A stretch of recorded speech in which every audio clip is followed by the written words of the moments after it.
All right, you already know what it is. You already know what it is. The Crime Chaser, live, uncut, unedited. You already know what it is. The Crime Chaser, live, uncut, unedited. You already know what it is. The Crime Chaser, live, uncut, unedited. You already know what it is. The Crime Chaser, live, uncut, unedited. All right, people, come on in. Come on in. Come on in. You already know what it is. The Crime Chaser, live, uncut, unedited. You already know what it is. The Crime Chaser, live, uncut, unedited. You already know what it is. The Crime Chaser, live, uncut, unedited. You already know what it is. The Crime Chaser, live, uncut, unedited. Come on in, people. Share the video. Share the video. Share the video. Share the video. Come on in, people. You already know what it is. It's the live. It's live. It's uncut, unedited. The Crime Chaser. Look at me, boy. Woo-wee. Y'all know what it is. Y'all know what it is. You already know what it is. The Crime Chaser. Live, uncut, unedited. You already know what it is. The Crime Chaser. Live, uncut, unedited. We got to make it happen, people. We got to make it happen. We got to tell the truth and shame the devil. We got to. We got to tell the truth and shame the devil. You already know what it is. We're going to talk some good business tonight. Donna, what's going on? Jenkins, somebody said, what's the topic? Just stay tuned. I'm going to give you the topic. I'm going to give it to you. I just need you to come on in and share the video. That's what I need you to do. I got an hour.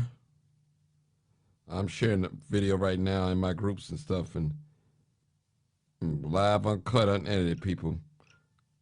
Y'all know the number, 872-297-6389. That is the number. That is the number. That's the call-in number. Come on in. Come on in. Come on in. We're going to talk. Let me greet some of my people. All right, D, I see you. Patterson, I see you. Ray, what's going on? I see you. Carrie, I see you. Katrina Sanders, I see you. Lynn, I see you. Vicky, I see you. Donna, Tanisha, Vincent, Sandra, Joey, I see you. Latanya, I see you. I promise. And I see my girl Peggy. Peggy's a faithful listener. Appreciate Peggy. Peggy, we're going to have an interesting comment. We're going to kind of like detour from, we're going to be talking about a bunch of things. We want to talk about different crimes. And yesterday we talked about, do the crime prevention programs work? Do they really work? Do they really work, people? Now, let's be honest. Let's not fool ourselves. We have to see if they really work. And if they are working, how much are they working? You know, they can pump so many millions of dollars through crime prevention. So many millions. But they can't give down payment assistance on homes. They can't create jobs in the community. People, y'all know I'm telling the truth. Now, if you're looking for somebody that's laid on a pavement, blood leaking out of them, a lot of sirens and police noise, you got the wrong live today. Maybe tomorrow, but not today. Can I get a witness? You already know what it is. The Crime Chaser, live, uncut, unedited. You already know what it is. The Crime Chaser, live, uncut, unedited.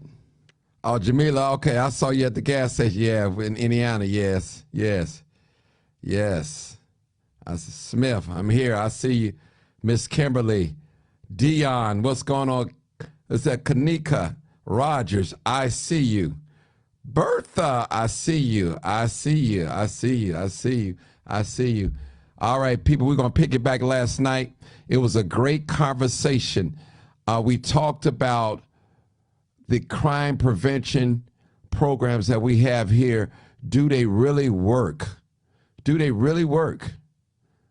And not to knock what nobody is doing, people that's receiving grants, but I'm asking ourselves, do they really work?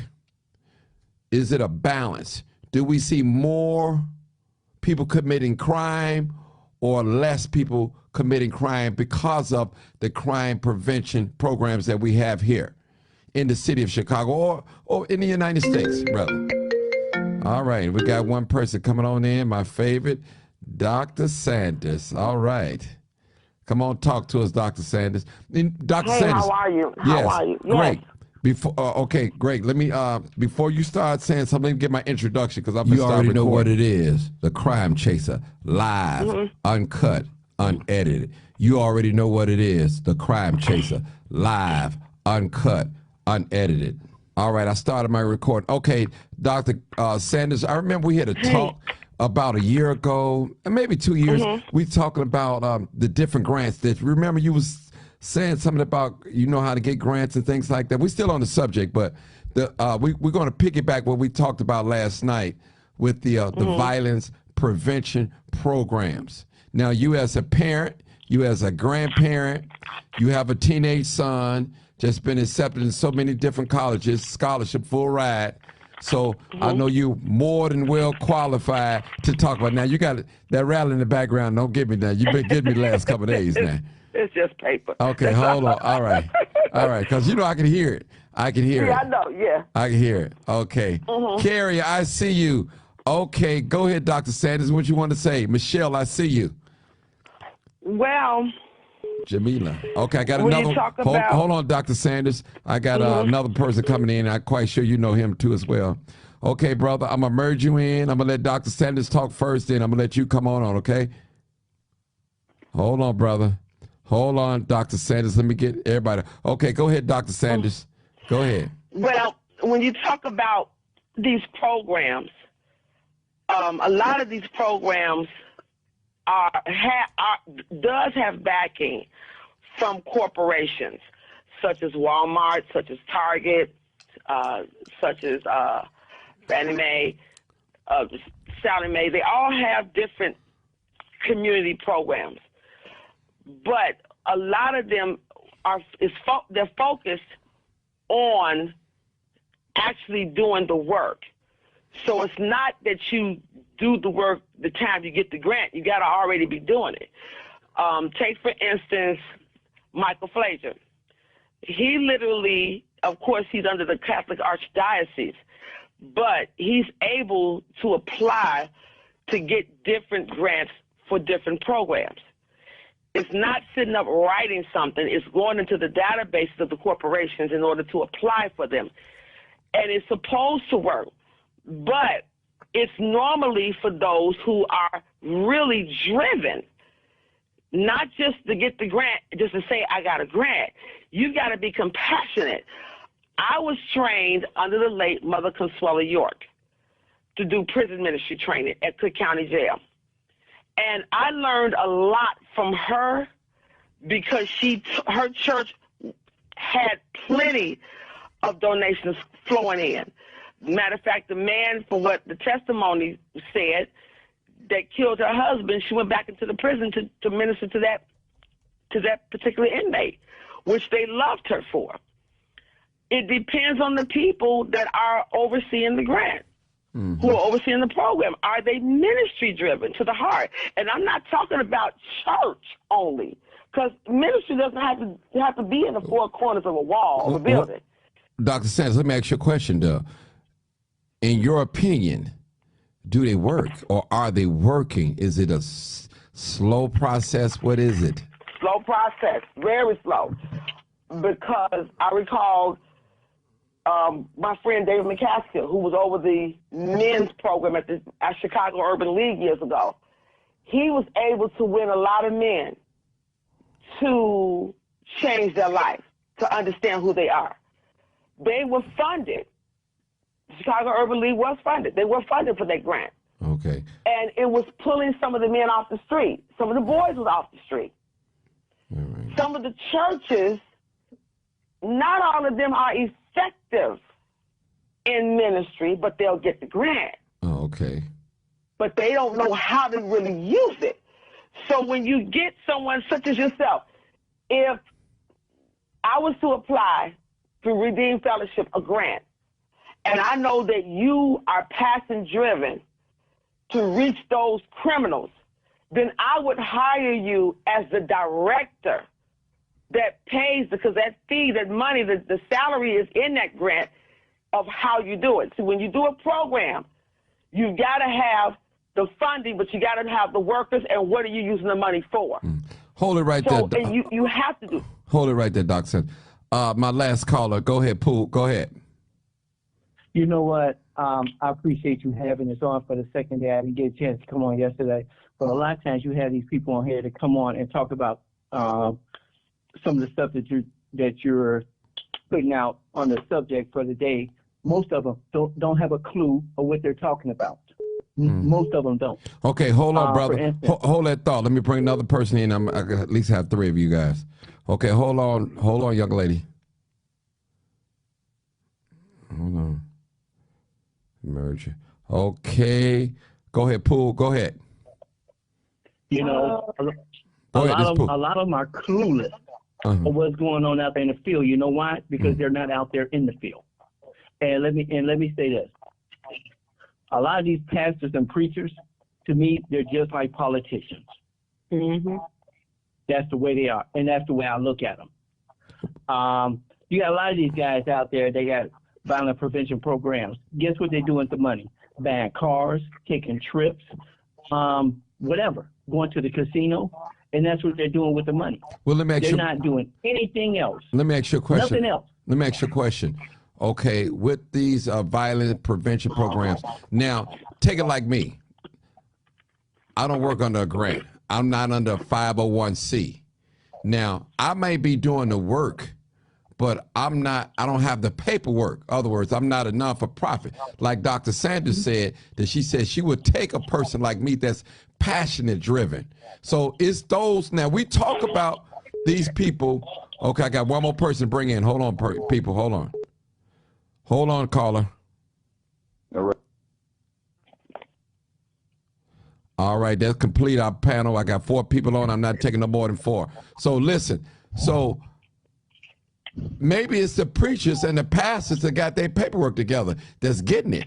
And these old crooked activists, they got their paperwork together. But the ones that's doing the real work is not getting the grants. So now whose fault is that? Well, you know what? I'm not. Well, Go but ahead. you know what? I'm not blaming anyone on that. It's Right. like me. I'm a director for Chicago Against Violence. We've been out in the field for years. You were actually part of our program. Yes, That's where you came from. that's All right. of us came right. We had the program together. We were self-funded.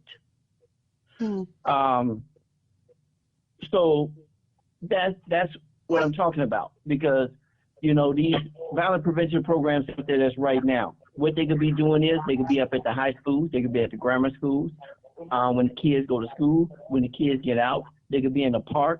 It's a lot of little things that they can do, which will make a huge difference.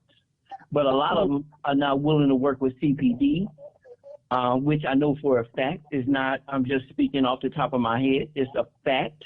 I get a lot of people, they sit around, they talk about what's going on out there in the street. They sit their ass in there on the couch. I call them couch activists. Don't try to dictate me or tell me anything that's going on out there in the street and you're not doing the work. This goes for people that's on the line now, that's out there talking, and that's the way I look at it. Okay, I go ahead, sister. Go ahead. I feel like they don't work because this is my thought.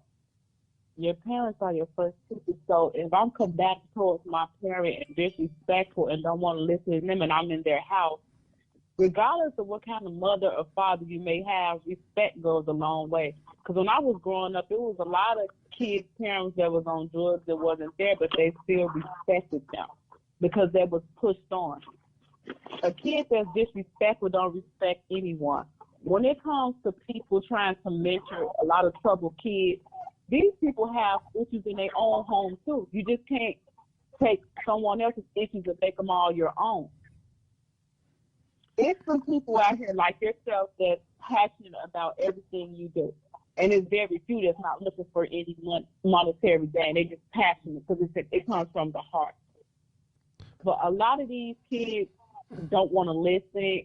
They are so gung-ho about what they see on social media. Like a lot of these young boys or young men, they want to be like the rappers. Like they want to live a lavish lifestyle because that's what they're seeing.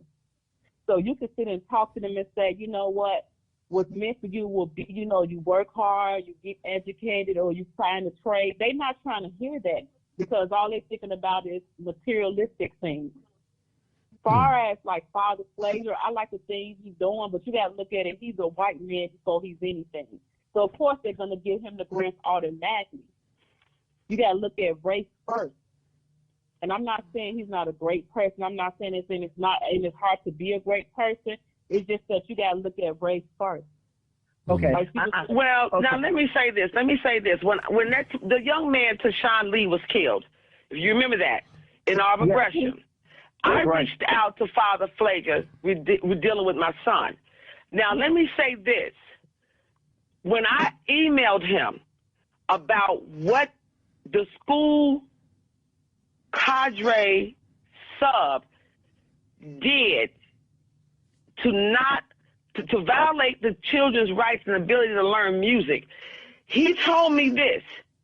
He said, Dr. Sanders, I'm the only preacher in the community. What happened to the other pastors in the community? Amen. Now, when he said Amen. that, I stopped and I said, wait a minute. It wasn't about race. No, it was about the fact that No, what I'm saying, listen, I want you to don't jump so fast to think I'm attacking with you. I'm not. I want you to just filtrate that. But the thing of it is that hold on, Dr. Sanders, let me hear what you got to say. Go ahead, sister. What I was saying with race, I'm not saying his love for the community. I'm saying as far as the extra grant he's getting is more because he's of his race. It's not having to do with what he's not doing. I'm not saying that. You didn't listen to what I was saying. I was saying like certain sponsors, the Archdiocese, they will give him money based off race. I'm not saying what he did hard is not in it, what he does in the community. I'm not talking about that. I'm speaking off the grants only. That's all I'm saying. Yeah, with Archdiocese, they give it to him because he's under them. They control him. The Archdiocese is mostly under white men. Am I correct? You got a lot of you have the Rome, the Pope.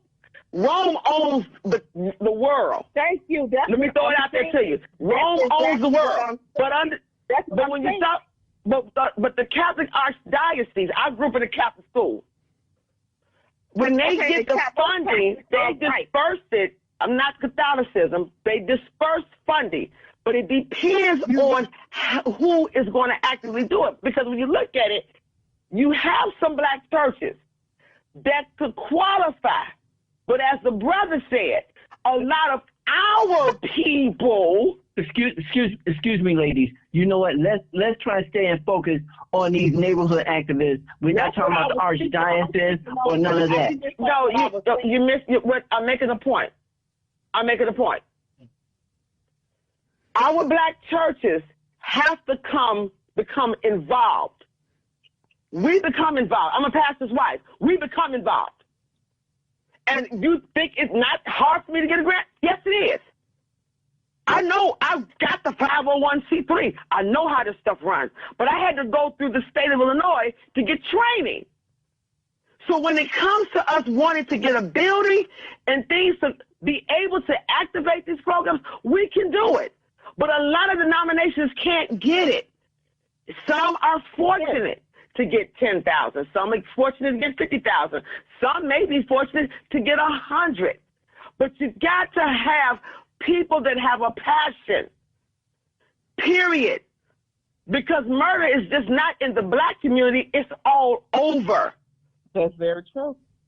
It's all over. Whether it's a white kid, a Mexican kid, a Puerto Rican kid, or African child from Africa, it's all over. But the thing about it is that we have a judicial system that's bogus. Yes. Well, I can't relate to that. I only can relate to the African American male because that's what I am. So I only can relate to my race of people. Okay, so that's who affects the work. Let me let the last person. Ladies, I have a question. Are you any of you, either one of you all, are out there in the field every day? Yes, I am. I'll lay it out to you, brother, and I'll hand it to you on a platter. All right, let me say this real quick. I work in a hospital when I see it. So. Okay, let me just say this. The last caller, the last caller. Go ahead. I think last caller. Yeah, hello? Yeah, go ahead. Say what you're going to say. Yes. Hey. Thank you, Martin, for having me on. My name is Vincent, and I'm calling because I think the question is a very, very good question. A lot of the programs and services to prevent violence somebody rattling paper back there or something. Hold on. Y'all know that bothers me because I'm recording it and I want to. You know who it is. Yeah, okay. Please, y'all. Okay, go ahead. Go ahead, Brother Vincent. Thank you. A lot of folk that are engaged in that work mean well. Their hearts are in the right place. I think that we have models that are on the wrong side of history. I think we're operating from an old kit. We got to do more as it relates to true economic development. And what I mean by that is this. Anywhere you have high rates of poverty, low rates of, education, you're going to have higher rates of crime. It's just what it is. The community seeks what we call homeostasis. It seeks balance. And if I got a lot of poverty, I'm going to have more crime. Now, it's true that there are a lot of people that take advantage of this, including law enforcement and the prison industrial complex. But the solution cannot be, or should I say, we need those programs, but we have to do more. Okay. There's programs, a couple programs I want to suggest. One is called Homeboy Industries in Los Angeles. It's run by Father Greg Boyle. It's a gang prevention intervention type program in which he opens small businesses, put these folks to work, pay good money, and help them change their economic lives and their social condition. The other one is in San Francisco. It's called the Delancey Street Foundation. Incredible organizations, man, that are doing incredible work. We need to replicate what works. The other thing is, it's been proven. Hold on, brother. Hold on. Somebody, mute your phone, people. If you can't stop, just mute your phone, please. Because it's very irritating on my end. I'm recording and I got to send this up to the podcast, and when the people hear that sound, they won't listen to it. Okay, go ahead, brother. Go ahead. I'm sorry. Go ahead, brother. And I'll keep this short, bro. I'll get off. Go ahead. Some years ago in Los Angeles, don't quote me in terms of the time frame, but I'm sure you can look this up. The gang violence was off the chain. I mean, just crazy. The government came in and guaranteed the Crips and the Bloods X amount of millions of dollars in investment to open businesses in their community if they would stop the violence. Man, the violence stopped almost overnight. I mean, they self-corrected themselves. But what happened is the government reneged. They reneged. And then the violence started all over again. The solution will not come from the top. It's not going to come from the pastors, God bless them, they mean well. It's going to come from this community. We got to go to the community, talk to these guys and women, and say, look, how do you want us to invest in you? Let's take all that money that the city's investing billions of dollars. The retirement fund, I went to a meeting in Chicago. They're investing $50 billion or so a month overseas somewhere. It's insane. Invest that money in the community. Let's open businesses. And I'll say one more thing before I go. People support what they control. and what they have a hand in. Stop coming to tell me what you're going to do for me and give me some interest in it. And lastly, if you're going to lock my people up by the boatloads, you're going to give my community the jumpsuit contract. You're going to give us the linen contract. You're going to give us the telephone contract. Quit playing. The preachers got to start asking the right questions. That's what I'm talking about. Thank you. Money free. That brother Vince, listen, you sound like Harold Davis, and that's what I'm talking about. That the contracts now, that's what I'm talking about. Now, if you're gonna lock our people up in boatloads, give us the jumpsuit contract. You know, give us a telephone contract. That brother is right. He is right.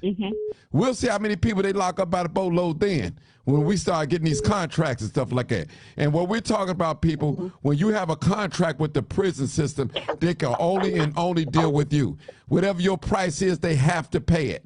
It's mandated. They have to pay it. Okay, next person in line.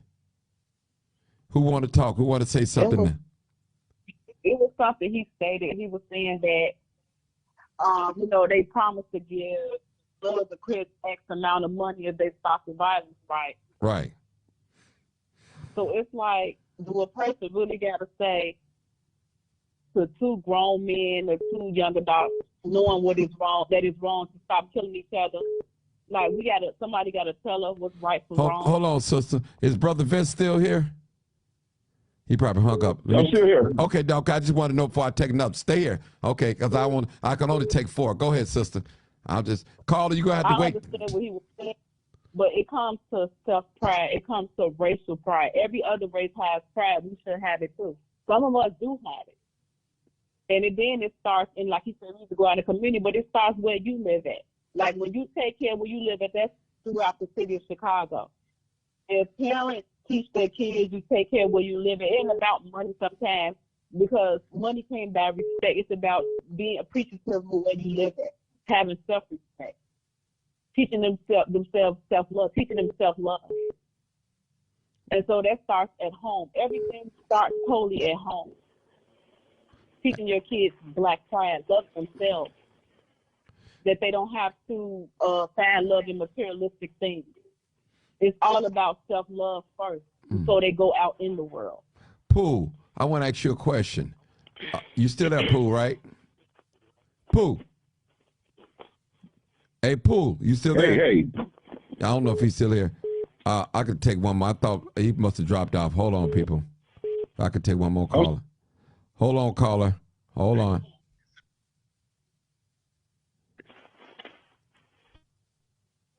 All right, hold on. All right, caller, I'm back. All right, let me ask you guys a question. Why you have some of these violence prevention programs, this for the panel, anybody can answer it in your own words. Why a lot of these violent prevention programs don't want to work with the policing, the police, the community policing? Why is it that? Somebody give me an answer, or what do you think? Maybe Vince. You start, Vince. Go ahead. Go ahead, sister. I think a lot of them don't trust them, but I'm going to say this. I know some police officers personally, and a lot of them are nice because it's good and bad and everything. So it's like a lot of them pick and choose when they want to trust them. Well, when their relatives get killed, well, the police are doing things. Not all police officers are bad. Not all of them. It's good and bad in every career. You just got to hope that the person that the police officer you meet can understand, because not all police officers are bad. That's my opinion. And some of them have had criminal backgrounds, and some of them have been falsely accused too. Because we know the criminal justice system is crooked, especially towards us, as always has been. But you sometimes got to take a person as an individual. Like they have to take us as individuals, not as a whole group. That's my take on it. Well, I remember when I was married to a Cook County police officer, and I watched how they trained at Timothy J. O'Connor. That's what they did then in the 90s. They had white trainers that were teaching them the opposite of what she was saying. A lot of them don't become involved. Back in the day, we used to have block clubs back in the 70s, where everybody in the block club would come together, all the neighbors. I lived on 44th and Berkeley, and we had it. And we stopped things from coming, but we ended up getting a relationship with our precinct. So the precinct would come, they would send out, dispatch the cars out to make sure that we involved them into that. That's what you got the CATS program for. But the problem is that you don't have enough community residents that will come. It's easy to say, oh, I'm going to be there, I'm promoting it. But at the end of the day, a lot of them walk away, don't want nobody to know what's going on. Well, don't tell me, I just be there. They do that. And I've seen it happen. Mm-hmm. I've seen it happen. And I'm like, well, what's the point? Take, for instance, when Xavier Joy was killed, right behind my gate. We was out there with that body. We couldn't find the mother. The police was standing there with I said, no, cover him up because the coons was trying to get to him. And so then when you talk to these chiefs or the captains for these precincts, a lot of them say, well, we don't get enough in the community. Well, you don't have a lot of people in the community that don't want to come forward because they don't want to get shot. They don't want nobody robbing them. They don't want nobody cutting them down. That's the thinking that I have seen in these meetings. Awkward. You know, a lot of times, of course, clearly they don't trust the police. If I'm a violence intervention, a violence prevention person working in the inner city, I can't work with some of these guys if they know the police involved. I need the freedom to go to the tip, go to the trap or whatever, and I don't have to worry about them worrying about the police with me or worrying about whether I'm the police. I think that's part of it. The other part of it is this. That guy I talked about earlier, Father Greg Boyle, has been quoted as saying the reason we have violence in the community is because of the lethal absence of hope. I'll say that again. Because of the lethal absence of hope. See, because if you would have hope, and this is where the pastors come in, we all need to work together. You see, pastors are supposed to be our hope dealers. Mm-hmm. If I have hope, I wouldn't want to kill nobody. If I have hope, I would want to take care of my community. Mm-hmm. See, the lack of hope creates crime. Mm-hmm. And I think that we got to stay in our lanes. I think the pastors need to focus on the hope. We got to focus on the economic development with our business folks. And we got to trust that the people that we are trying to help can come up with their own solutions if we just willing to invest in them. Now, let me add this to you. I like to add something to that. I heard exactly what everybody said, but I like to add something to it. To prevent violence, bringing the police in, bringing anybody into our black community. Our black folks don't trust each other. Yeah. Bingo. Say that. I got to tell the truth. Anybody need to know to tell the truth. Mental slavery is real. Mm-hmm. Preach, brother. The church folks, the men of God, the evangelists, the deacons, and the prophets, and all the black churches in the United States of America, they mentally enslaved. They built the school system in decades. The only way to get rid of even us that's talking, that can't really pull through on black unity. Think about what black folks have said. Black folks don't got black unity. That's a scripture. That's a scripture from the devil, and we all wear it. Everybody wears it. How do you get away from a scripture like that?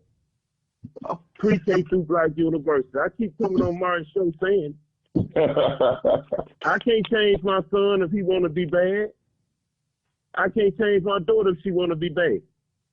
I can't change the mamas and daddies that going in the school system being bad. Only way we can change that is pre-K through Black University. And I'm closing after this. When you build pre-K through Black University, you're going to take over the situation with Nike. You're going to take over the situation of the white universities.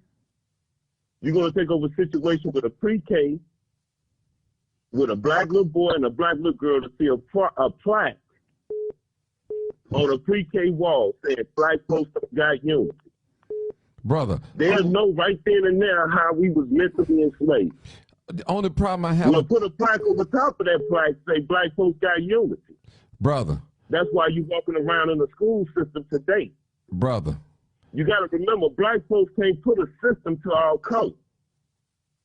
There's trillionaires, millionaires, billionaires, but they can't come together. Brother, let me say something. The church folks can't come together. Brother, I need to say something real quick. I'm going to let you talk. I know you've been very patient. Now, we have our own schools. If we do the black schools, like you said, pre-K through 8th grade or whatever. Now, through Black University. Oh, Black University, okay. Do that curriculum be recognized in this system, though? That's the question we have to ask, though. Now, you got to remember, we're living in a system. This is a system of white supremacy, which everything is owned and operated. Hold on, let me talk. I'm going to break it down. It's owned and operated by them. They make the rules, they break them, and they change them to fit what they think is fitting. So our marriages is not recognized unless it goes through them. Our divorces are not recognized unless it goes through them. Our degrees and certifications aren't recognized unless it goes through them, the white society. That's what I'm saying. So even if we build our own schools, which we should, educate our children, but we still have to implement their curriculum in order for it to be recognized on a competitive level in this real world out here, if I may say that. So what do you got to say about that, brother? Go ahead. I got something to ask you, Mark. No, I just asked a question now. I'm just throwing it out there, brother. I'm not trying to shoot down what you said. What I'm thinking about that is because what I'm thinking about is the black race in the United States of America couldn't handle a system. We can't get away from a system if we don't learn how to have a system. And you learn that in school from pre-K through Black University. Notice I said pre-K through Black University, like you see Walmart everywhere. John Boyd built the first Walmart in 1962, and they everywhere. In 1961, Sidney Poitier was on TV helping the 1% get rich. There's 75 black folks, young people that went through the NBA, and they won't come back to their own community and build pre-K through Black University. I name a plenty names, Mark. But I'm a preacher. Okay. Jesus won a school system from pre-K to Black University. Okay, so brother, I need you to answer the question. You taptoe, preacher, you taptoeing. I need you to get to the question now. What are we going to do about that now? We know we need the schools. We're doing it now. We're doing it now through you. Okay. All right. It's happening now. Okay. It's happening right now as we speak. A person like yourself and how God been using you to run through the city of Chicago and show up the murders, the killing, the mothers that's crying, the fight that you're putting out on here now. You're getting everybody conscious, aware of hate. There's a lot of doctors and lawyers and factory workers go to church every Sunday, and the man of God don't give them this report.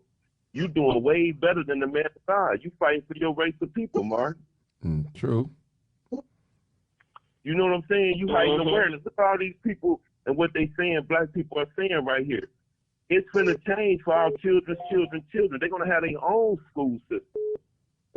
And they're going to walk around in it, Mark. And then they'll be able to handle a farm system, a factory system. The black man can't handle a factory system. We're sharing bullets with each other in 2022. All right. Anybody else? The black women hate each other. They call each other all kinds of names. So, you know, you bring somebody from the outside to the inside of a group of people that hate each other. We need people like you doing what you doing to remove mental slavery, dog. Yeah. Real talk. Can I say something? You know what I noticed? Like somebody was speaking on like all the black celebrities with money, but it's a lot of mega churches have all this money and they don't do anything but take money from the poor community. And soon they won't be able to do it no more from pre-K to black university, because guess what? The black woman and the black man have unity. They got to be taught to them. They got to be Brother taught. Martin. Yes. This is Vince, man. I want to say one thing before I'm gonna let you. I'm gonna listen. I'm gonna listen going forward. I'm gonna cut off. But Okay, listen, go ahead, Vince. one of the other things we have to be concerned about, family, is mental health. We have a mental health crisis in our communities as well. And I think, we're hard on the church, and I think the church deserves a lot of this, but the church has helped the black community, man, through some of the toughest times in this nation's history. I agree. Yeah, because they take the community tax. And it deserves our respect. It deserves us to honor what they contributed. I don't think anybody's disrespecting. We're telling the truth, but I'm just saying there's a place for the church. And one of the things I'd like to see more of is pastors and church leaders promoting mental health. Oftentimes, we're told in the black community, I know in my family, just go to church, give a soul to Jesus, and everything's gonna be okay. But some of us need a little pill, brother. Some of us need a therapist, brother. And I'm saying we gotta promote mental health. And I know there's not enough money in our community for this. The jail has become the mental health dumping ground. A lot of folk in jail don't need to be there. They need to be in a mental health facility. I'm going to leave it right there, brother. God bless y'all. Okay, y'all thank have you, a brother. great evening. All right. Well, a lot of, I agree with him, and I understand what the sister is saying. But in addition to that, let me explain something to you, because I'm not the average pastor's wife. I don't wear my fancy clothes and big old wide hats, which I do have, and I wear them when I have to. When we had our building, I cleaned the toilet. I didn't care about being called Dr. Sanders. We put on events in our community because it was needed, and we knew the passion. My husband came out of addiction over 30 years ago. So we understand what it is to be homeless, but we also understand how to be with. But there are some pastors who don't have that passion. I know quite a few of them right now. They're getting ready to build a multi-billion-dollar home thing over on the west side. And that same pastor would not go up in the ickies with us. They didn't know how to relate to the people in the ickies, which are our brothers and sisters. They just live in a impoverished area. I met so many people in the ickies that I sat on the nasty steps to just listen to them because I wanted to listen to them. Some pastors will say, well, what's in it for me? They get with these older people. I know for a fact, ain't what I heard. And they'll say, well, what's my cut? If you looked at Barbershop, a little bit of Barbershop Part 2 would have told you, if you'd have looked at it, instead of all the jokes and the pranks, looked at what happened. He said, what can I get out the deal? And see, a lot of them only do it because they have the leadership and the 501c3, but they're not going to do the work. If you get the pastors, those are really honest, that will labor and go under where Mother Betty Price, my cousin, taught us how to feed our brothers and sisters, that was under the bridge when it's cold outside and we had to take the mattress. I know about what the streets is. Sis, let me say something to you, sis. Sis, the men of God, the pastors, the deacons, and all our black prophets been robbing the race of people for decades. Mm-hmm. We're not talking about that one, brother. Listen to what I'm saying. You can't say that everybody, a lot of them have not done that. In that case, you are saying that every last pastor had a game. That ain't true, because I come from the South. And a lot of them, but don't say that every preacher's like that, because everybody's not like that. That means if I call you a pimp, are you one? I might majority be. press. No. Answer the question. Yeah. If you No. I'm asking you a question. Do you have whores? I'm a hoe. No. I'm asking you a question. Follow me, brother. If I called you, no, I'm serious. If you are a pimp, how many hoes you got? About 100? I'm a hoe. I'm a black man. That's not what I asked you. That ain't what I asked you. Listen to the question. You can't say that all pastors are like that. I can't say Martin is a hoe. I can't say Martin is a pimp. You answer to what you strong feeling, and you have a right to believe that. But there are some. Watch my behavior. You be around me and you watch my behavior. Brother, that's you. God, you could turn. This is fact. But hold on. But there are some men, brother, that are not like that. That don't sleep around. That don't. And if you met a bunch of, I'm not gonna knock that you met a bunch of knuckleheads out there that should not be called clergymen. You probably have. I'm not saying that you didn't, but you have some, and it's a few that are not like that. That will give up their own to work in the community, and they go unrecognized.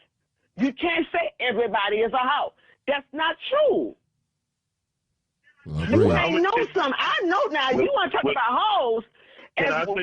Martin, wait a minute. Martin got to do a show because I got a list that I can throw out there that I know for a fact. But I want to tell you this, and this is the God-heaven truth.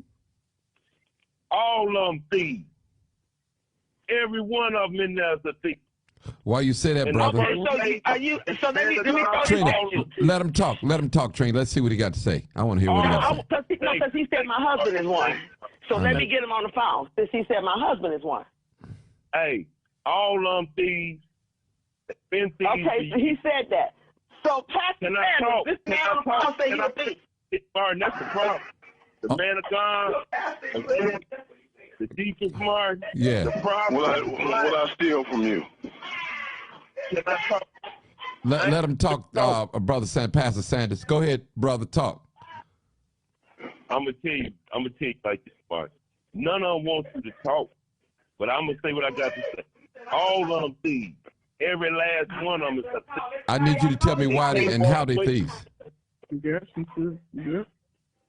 Brother, I need you to tell me. I'm gonna let you talk. Go ahead. No, Brother Sanders, Pastor Sanders, just stay there. I want to hear the brother out clear. He said all the deacons and ministers and pastors, they all thieves. I need to know. They are. Okay, well just okay, brother, just explain it to me so we can the audience so we can know. They rob us in tithes and offerings. They rob you when you come to the church and they don't really give you the word for your soul. They rob you with their behavior. The church folks come to church and they hate each other in the church. They hate each other when they get to the parking lot. They hate each other while they driving back home. Black folks. You don't see a man of God, an evangelist, a deacon, or a prophet on the front line for black, period. Nope. Every tithe and offering, I'm just going to use 1962. Have been through over the cliff.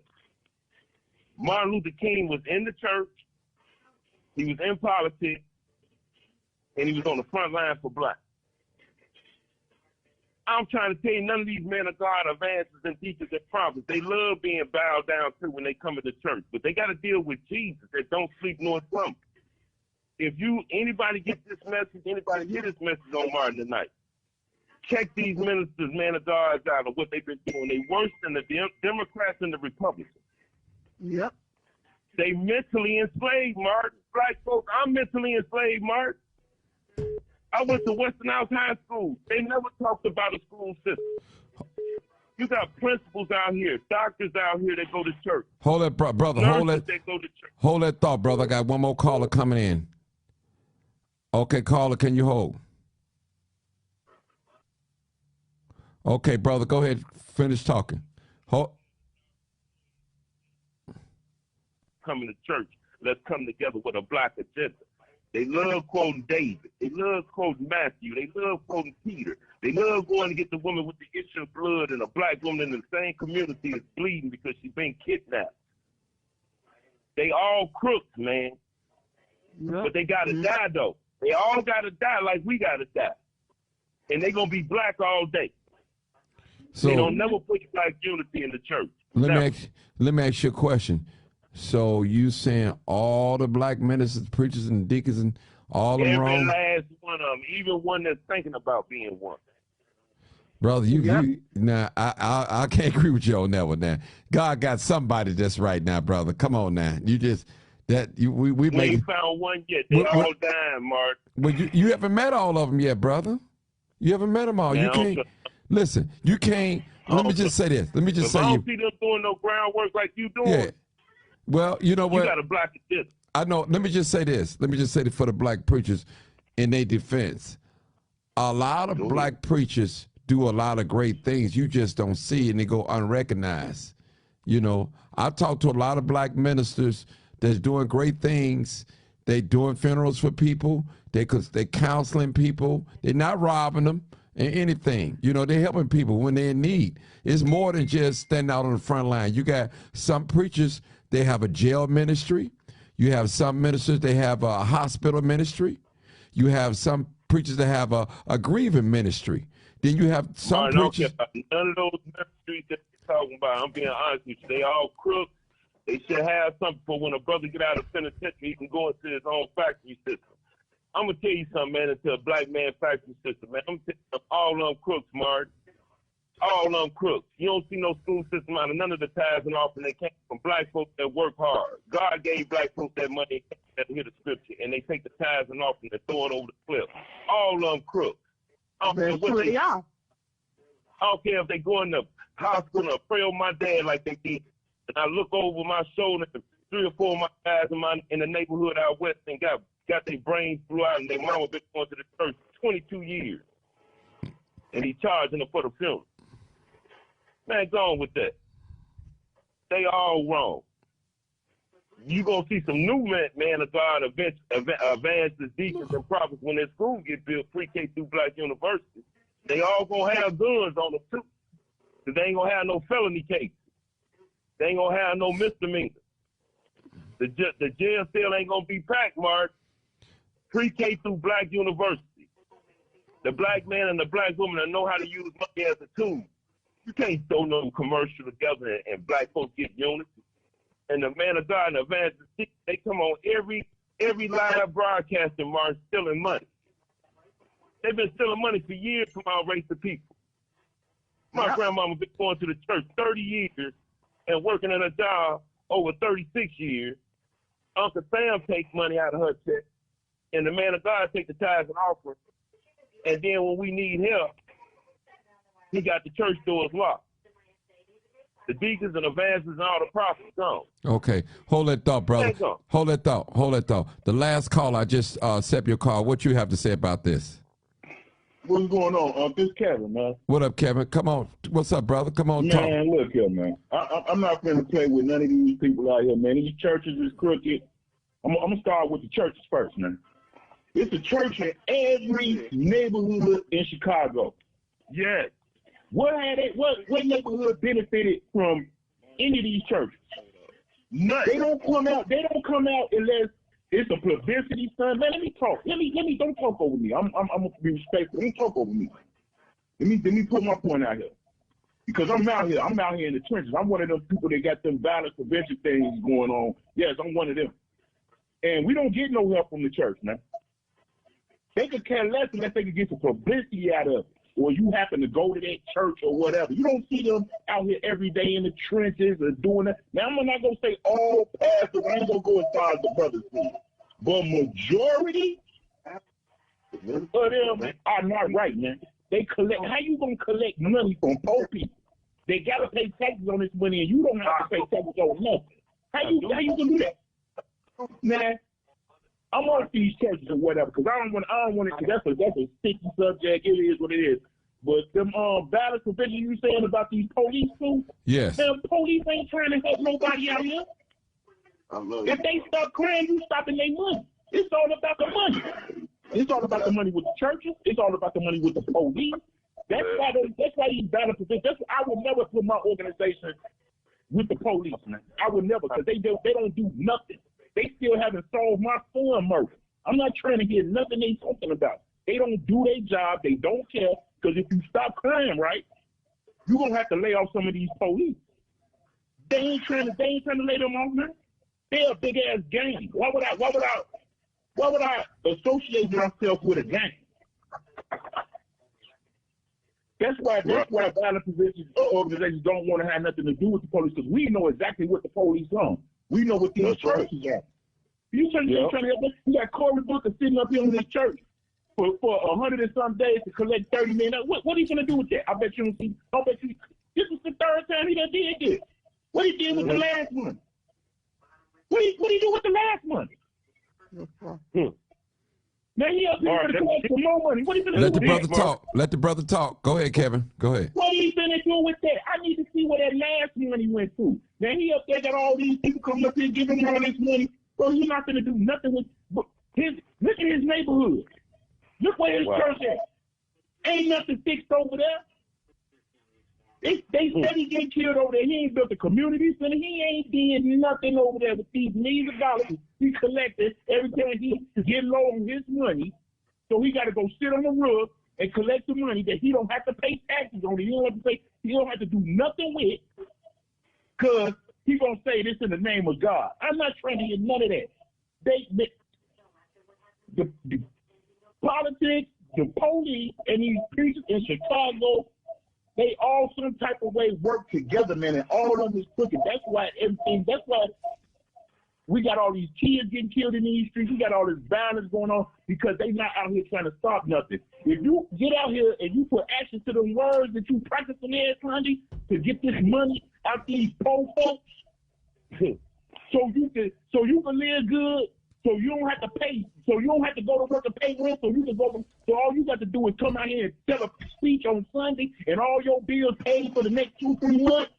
Man, you know I'm gonna start cursing because I'm passionate about this, man. I know. This really irritating. I've been watching this for a while, and these people that's taking up for these churches, it ain't doing nothing in these communities. Y'all taking up for these police, y'all getting bamboozled, man. Stop believing in it. These people don't care, man. And what they do, the system, bro, the system called the pastor and say, you get all the money, did you get all the tithes and offers? Did you get them all? You better not build no school system with the tithes and offers. I don't mind you building a $30 million church.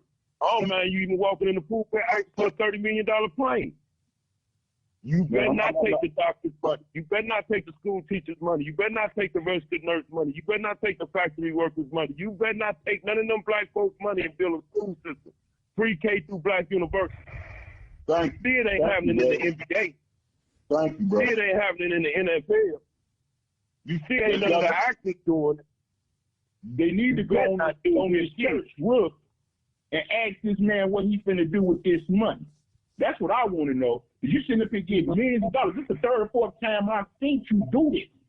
And your neighborhood ain't benefited at all. I'd be cool if the neighborhood that you preaching in benefit from this.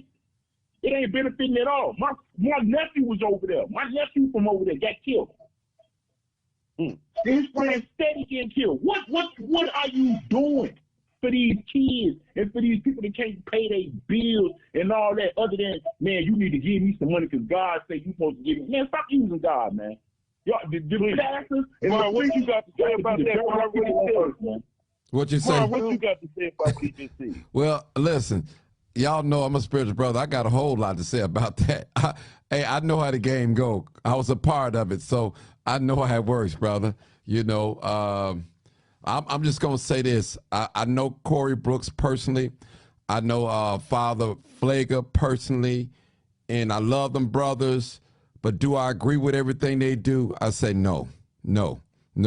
I won't publicly come out and say nothing bad about them.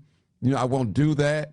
If I had an issue with them, because I'm in a position to call them or pull them to the side and tell them what my disagreement with. And I understand what you guys are saying. Trust me. I'm not trying to play both sides, but I'm in a position of like leadership and stuff like that. So if I have a problem with a person that's known in the community like that, I can pick up a telephone and call them and pull them to the side. You know, just me. I just want to say that out of due respect, you know, because I just do that even with with a fellow activist. I normally don't go in on a fellow activist. I talk to them, pull them to the side, and tell them that, you know. And a lot of times, I don't like to talk about church things to the public, to the world. The reason why I don't like doing that is because it gives people justification not to go to church and not to do the right thing. So they saying, well, if the church ain't doing the right thing, I ain't going to do the right thing. I'm going to continue to do what I want to do. Now, if you've been taught right, you got to know God for yourself and not going to a Bible class. It's an individual thing. It's not a collective thing. Now, when the people come together, they come together to worship. But you have to know God for yourself at the end of the day. You came in this world by yourself, and you're definitely going to leave it. And I understand y'all cries, Brother Kevin. I understand you. Listen, because I say the pastors can do more.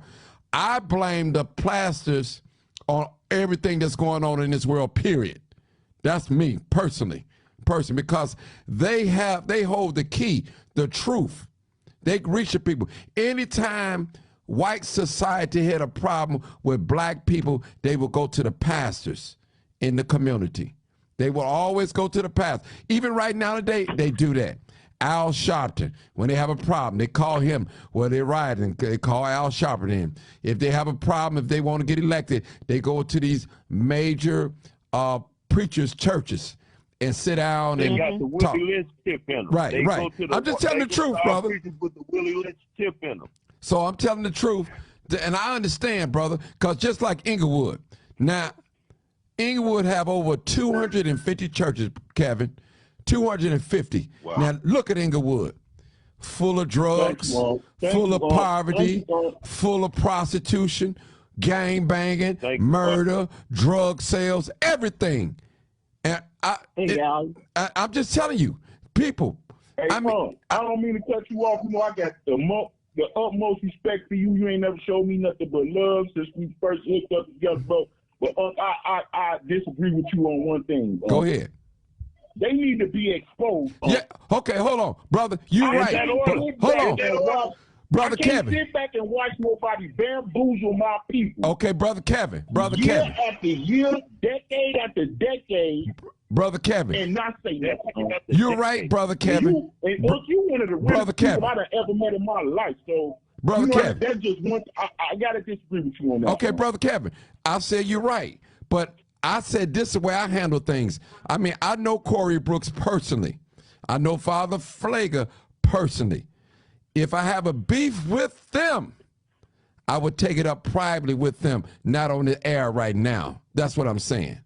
That's all I'm saying, brother Kevin. Okay, say this scenario, You don't want to talk to them, right? Right. You done sat there and pointed out what they done did wrong, and they continue to do it, Do they still get a pass? No, they don't still get a pass. I know you done. I know you stand on your word. You stand on your word. I know you done talk to them. I know you done pull them to the side, right? Right. They still doing the same shit. Right. You know, I can't sit here and tell you want to. Matter of fact, you are the leaders of the community. Pastors and preachers are self-proclaimed leaders of the community. I don't call them leaders. They don't do enough. They don't do enough for me to call them no leaders in no community. They don't do enough for me. I don't see them. They don't put it all on the line. See, I'm a God-fearing man. Mm-hmm. I done been in these streets. I done lost family members in these streets. I done lost friends. I done lost my son in these streets, man.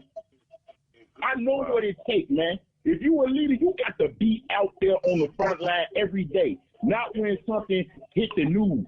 Not when something benefits you on some publicity. Not when you need someone. You need to be out there every day for them people that can't pay their rent, for them people that don't have no food in their house, for them people. You got to be a real leader in all aspects of this, man. Not just on Sunday, not just on Bible study on Wednesday. I'm not trying to. These people are terrible, bro. These are some of the most terrible. This is why they seem like that. Because we don't have no. They been terrible, cuz. They ain't just being terrible. Well, let me. Okay. Well, all right, That's why I'm doing what I'm doing, because we need real leaders out here. Yeah, we do. Let me just say this, people. I want to be honest, and I want to be honest because I am an honest person. You know, I'm not in this for no fame or fortune or nothing like that. For sure. Okay, I'll say this. The good that I can say about Corey Brooks, he do help people. You know, he do help people. I've known personally some people who have helped. The good that I can say about Father Pfleger, he have helped some people, predominantly black people. I can't say that about. He have opened up his doors and fed people. I know he have done that. Corey Brooks as well, Okay, I'll say another thing about Father Pfleger they got like a GED program.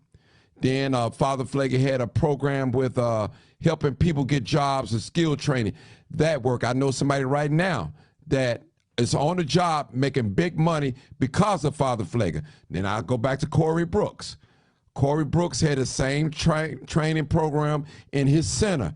I know somebody right now that went through his center and is making big money. Now, could he save a lot of people? I say no, because there's not enough job out for everybody. But I can say some good about these guys.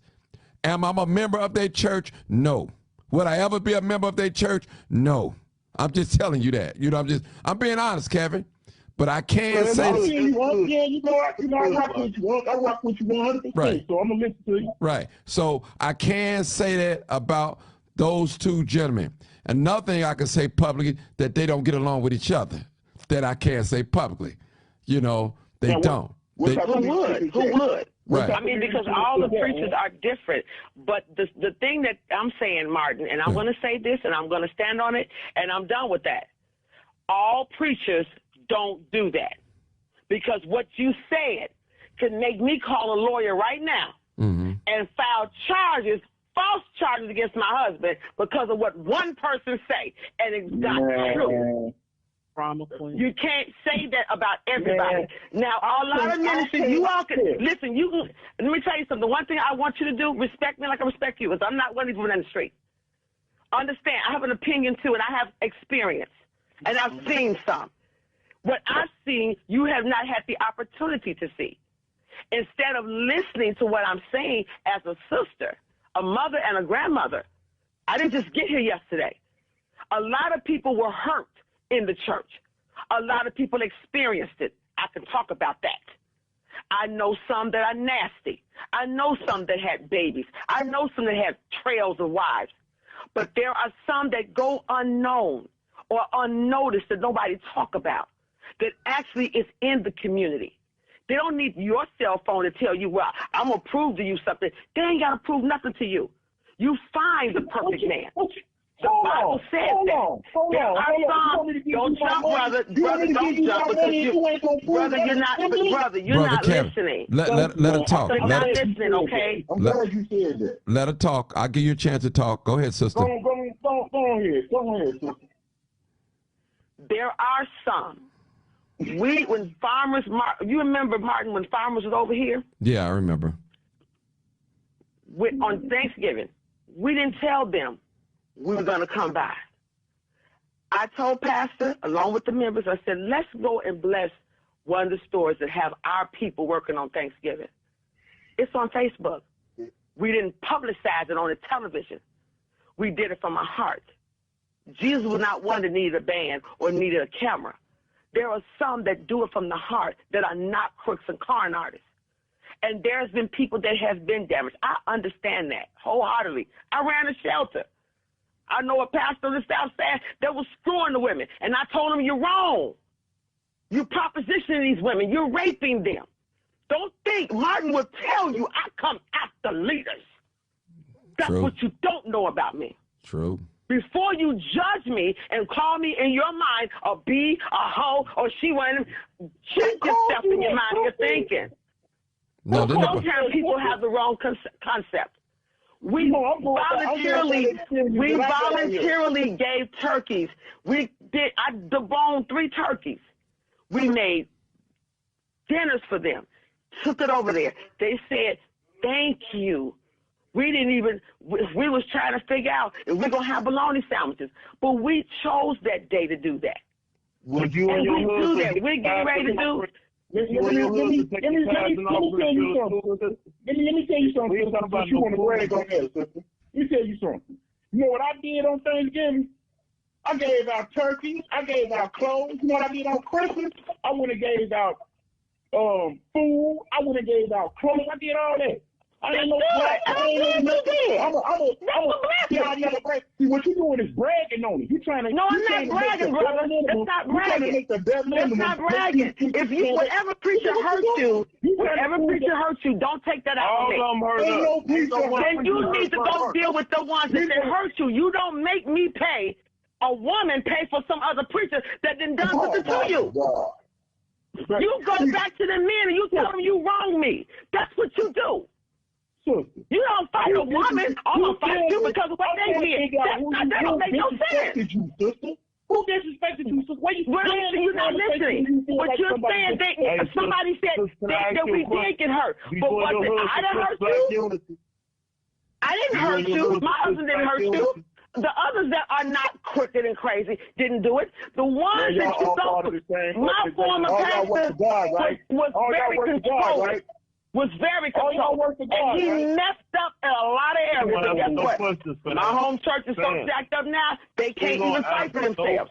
All right. But the thing about it, when we talk about black crime, there are some that will do it. It's not about bragging rights. Let me break it down to you. Bragging rights means somebody have a big house and the money. You got folks that are low income people that work menial jobs and still would share and don't talk about it. A lot of stuff go unnoticed. Martin threw out two prominent men that are always in the limelight. But as he said, they don't get along outside the camera. They'll come together, they'll do what they got to do, and they go back to their cubby holes. And that's what they do. It's a part of ministry.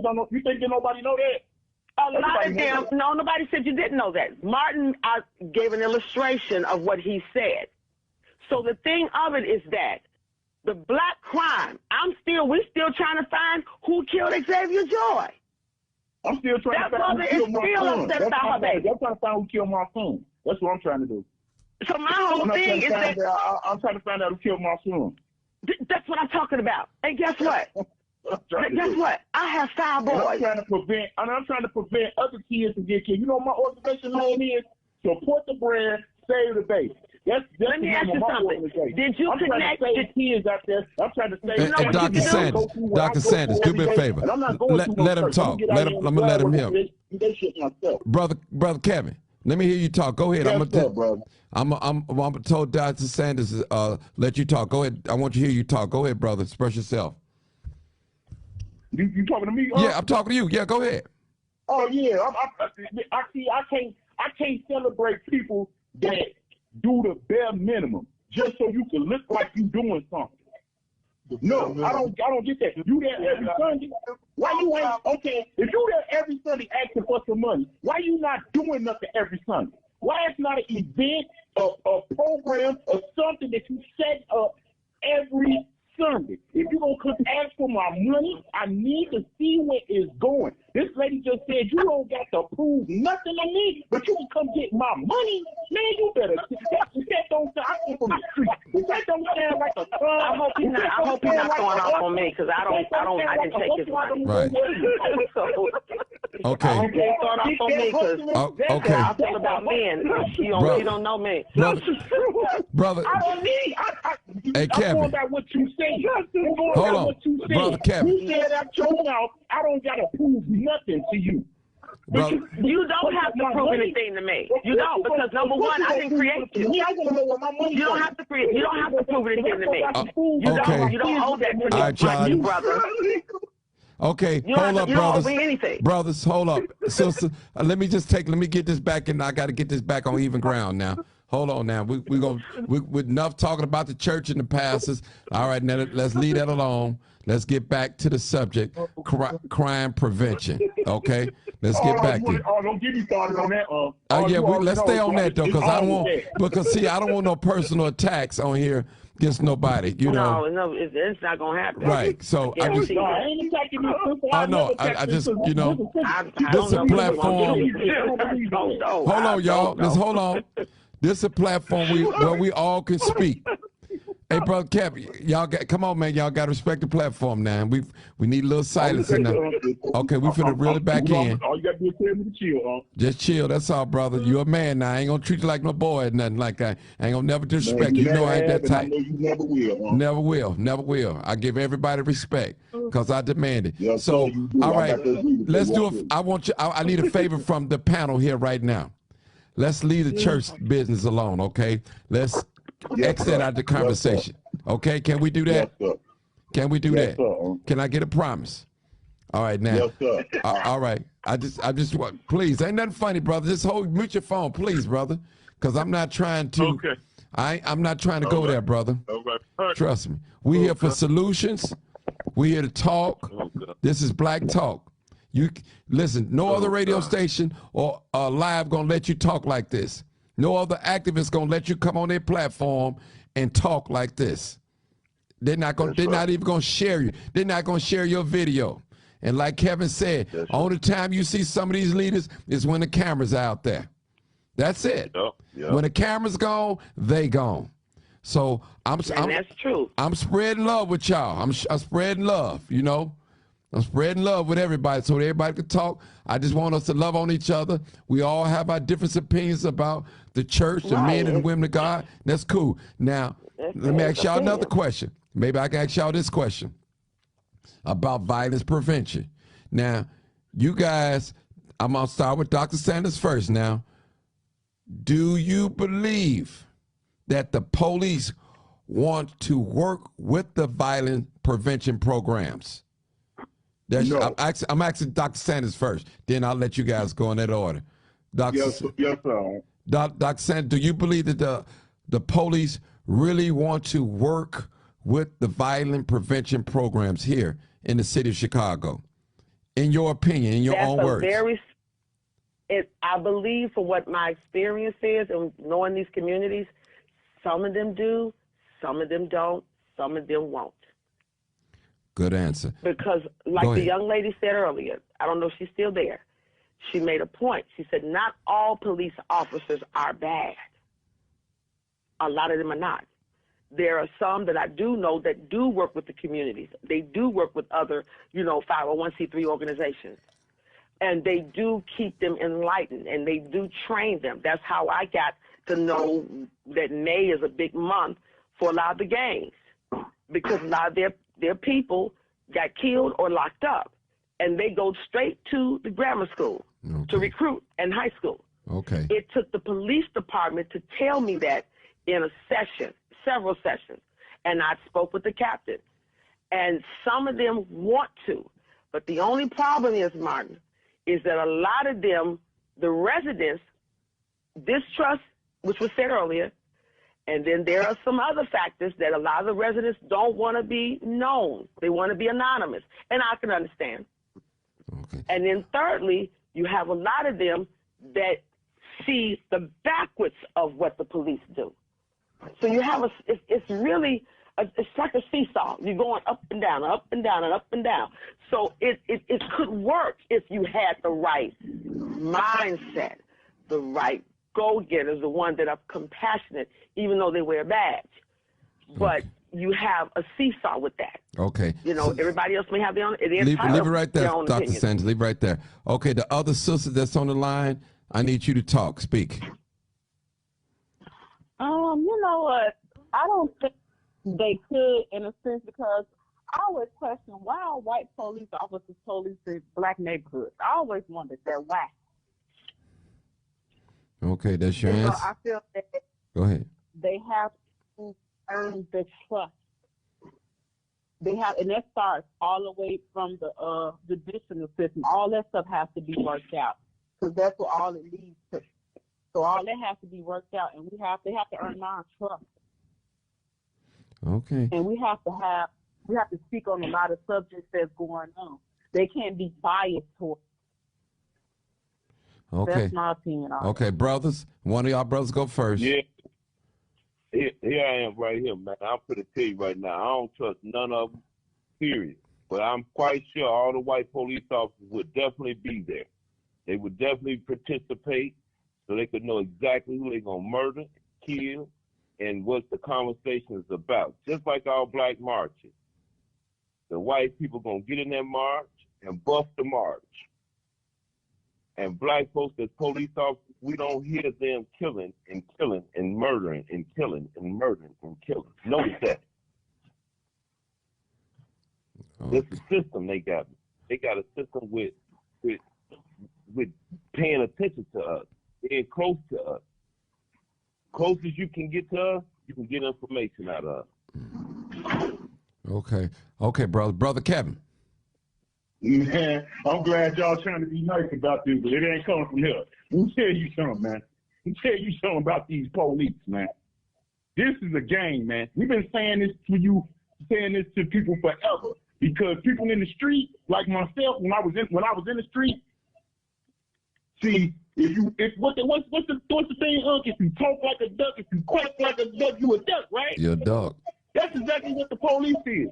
They'll get on the community, right? They'll get on the community. Oh, we need your help to stop this violence. Y'all need to tell on who y'all gonna tell on. We need y'all to tell on somebody. But they live by the same rule. I'm gonna keep it all the way to Buckle. I'm a Stone, right? I was a Black Stone. I was affiliated with the Black Stones, right? Mm-hmm. We had the same rule the police had. We don't tell on each other, no matter what happens. They live by the same thing. These people are a street gang, man. We are they crack. We they crack. We they heroin. We they weed. You think they gonna? If somebody came to you and say, "Man, you got to do this, but it's gonna cut half of your check," you ain't gonna do that. Crime is money. If they stop crime or even cut it down a little bit, what you got to do? Lay off people. Mm-hmm. The little budget y'all get is gonna go from 16 billion. What is it? 16 billion? Some shit like that. It's gonna go to 16 billion to 10 billion. Then y'all little police funds and all that is up. Come on, man. These people the police do not care about the black community. They is hustling us. We work. We what they get money off of. If people was getting shot, killed, all this old type of shit, they want to get paid. My son got killed a year ago. His friends that was with him got shot 14 times with him. This is my son, he dead right here. His homie right here got shot 14 times. It's a double homicide, right? Right. I ain't heard nothing from the police. I call down there. I do whatever I got to do. I try to be cool with them. I can't be cool with these people because they don't care. They don't care about black folks. They don't care about us, man. Stop giving these people a pass, man. Tell them how they think, man, we fighting another game. We'll never beat them. They got the bag. Why would they want to stop anything? Look, it don't make no sense to them. That's it. I know the business. Go to college. If our kids don't get killed, the police kids don't go to college. Yep. They can't pay their mortgage if they prevent violence out here. Listen, people. If they do their fucking job. Listen, people. Y'all might not like the way he expressing it, but it's definitely the truth. You might not like the way he's saying it out of his mouth. For me, I know. I know your story. You know, I know. You know, you know. Yeah. It's personal for me, man. I can't with them people, man. They don't care, man. That's what I have is no respect for them. And then they talk about there's some good police out here. Ain't no good police out here. Cause if if I'm in my neighborhood, I know who the robbers is. I know who the killers is. I know who sell the guns. I know who sell the drugs. Now, if I was telling them, I'm wrong, right? Mm-hmm. Now, in the police department, you know who the criminal police is. You know who the racist police is. But that's your brother in blue. You can't tell on him. Wow. Even if you're not the one doing it, you just as guilty as the motherfuckers that's doing it because you know, and you not saying nothing, and you ain't exposing nobody. So I'm not trying to hear none of that. It's good police out here. Ain't none of them good. Only ones that's good is the ones that expose them and put their shit on the line for doing the right thing, man. I'm not trying to hear that, man. I'm not trying to hear that. Now that is a definition, brother Kevin. Now that is a definition of a good cop. What he just said. Exactly what he just said. Now that is a definition of a good cop. That when you not up with your other partners doing, or you being racist on the job, you planting drugs on people, you begging people to act out so you can arrest them. And when you expose that as another officer, you are considered a good officer. I respect that, Kevin. I never heard it in that way, but go ahead. And then what's so crazy? Look at what they do to the police, to the police that do tell on them. Look what they do to them.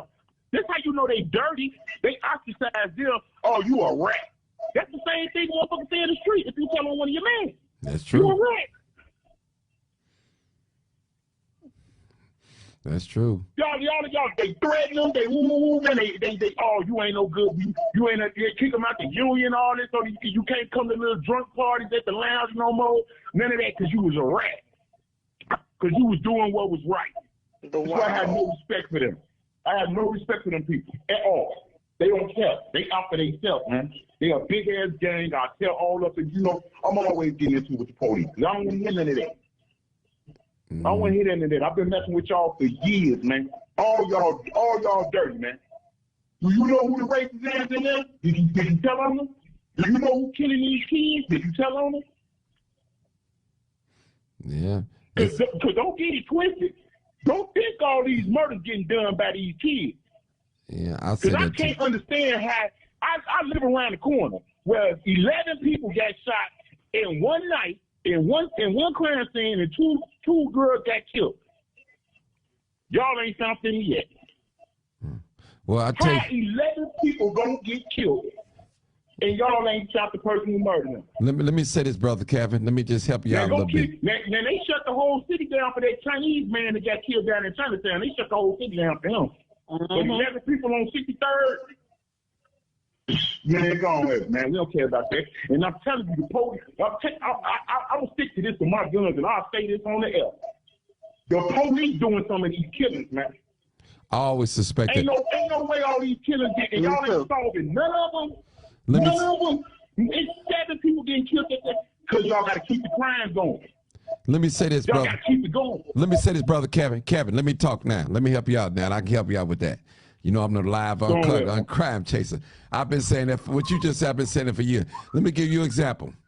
The police don't have to be out here shooting people. Well, why you say that, Martin? Let me just say this. If they are behind giving guns to the community, just as guilty. You know what I'm saying? They're just as guilty. So let me just say this. About 3 years ago, when I started crime chase like 4 or 5 years ago, what I had noticed that people were sitting in the cars getting killed all times of night and all that.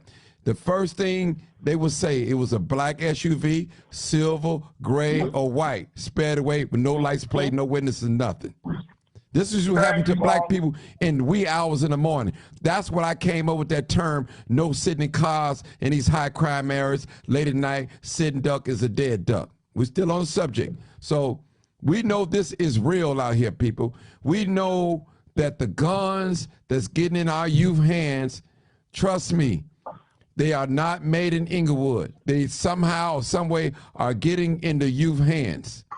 And I'm not saying that the police is responsible for every murder that happened in the black community. No, I am not saying it, but I suspect the police is behind some of these murders in the city of Chicago. And I go on record and say that, and I said that many times. Now, do I call the police? Yes, I will call the police and make them do their job. Yes, I will call them. I just had to say that, so I don't want to sound like I'm a double standard or I'm playing both sides. No, I'm playing what's right. That's when the police wrong, y'all know I get on them. When they right, in the sense of when I say right, when they did the right thing according to what's written in their book, their guidelines. That's a good shoot or good shooting. That's what I'm saying.